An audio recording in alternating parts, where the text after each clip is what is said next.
S'il y a bien un domaine qui interroge la relation franco-allemande, c'est bien celui de l'industrie de la défense. En la matière, la relation est quelque peu bancale.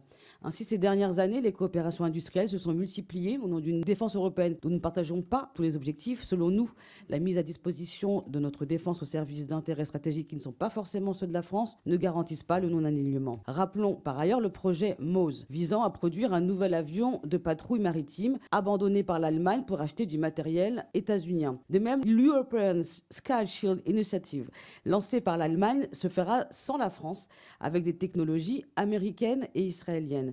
C'est que l'Allemagne ne cache pas sa vision d'une défense européenne sous égide états-unienne. Que la France poursuive dans la voie de ces accords de dupes ne peut conduire qu'à un affaiblissement de notre base industrielle et technologique de défense. Ainsi, comment se convaincre que la coopération franco-allemande en matière de défense est encore tenable? Sur la politique de défense, moi je comprends que des pays commandent à d'autres États. Là aussi, c'est à nous d'être bons, c'est à nous d'être solides en matière d'exportation, en matière commerciale. Je crois que vous avez raison, Madame Bonganli, de dire qu'il y a des tensions entre la France et l'Allemagne. La question est de savoir si on essaie de surmonter ça ou pas. Et les Allemands, dans leur attitude, exercent une sorte de rite conjuratoire. On dit on va acheter aux Américains comme ça va garantir. Ça va, et je crois qu'ils luttent un peu contre une tendance de fond